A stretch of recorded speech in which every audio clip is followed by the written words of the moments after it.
On our grand angle this morning, Ghana is a country in West Africa known for its prowess in cocoa production, with over 600,000 tons of cocoa being produced annually. Now, however, the country's tourism industry has also been talking tough and taking another turn in recent months. The country's ranks, it also ranks as 15th, one of the most friendly countries around the world. That's according to Forbes that was released somewhere last year.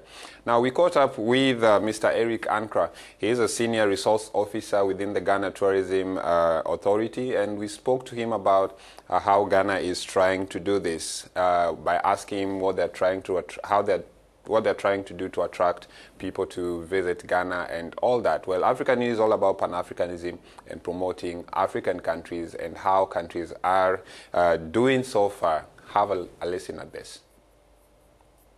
So what we are doing as an office or as an authority to attract people to come into Ghana, one, we have this exhibition and fairs that we attend in other countries outside our country, where we exhibit the tourism potentials we have, the tourist attractions we have in brochures, on flyers, and on banners. Also, what we are doing in 2009 to 2012, there was a 3-year marketing strategy that we dubbed Ghana Culture, Warmth, and much more. The main purpose was to increase tourist arrival from 600,000 to 1 million. So for now, also we have the branding Ghana, where we are branding Ghana, made in Ghana goods, and we are selling out to people. Also, another thing that is attracting people into the country, recently, the Ghanaian government launched what we call, or introduced what we call visa on arrival for travelers of Africa, so that all those in Africa can visit Ghana unless you get to the airport before you are given visa. And it took effect this 1st July 2016. And Eric, where is Ghana when it comes to regional tourism and even in the sub-regions?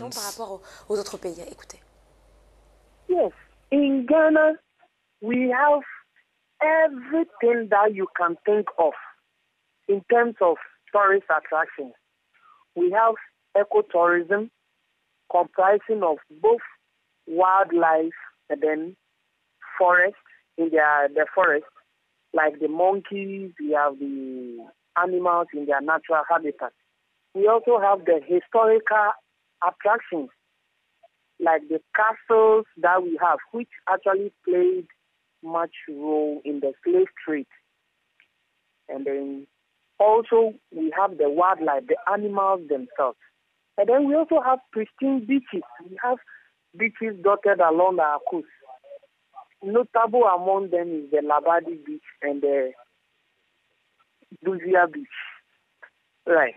So these are the 4 main categories of tourist attractions that we have in Ghana. That was Mr. Tauya talking to us from Ghana.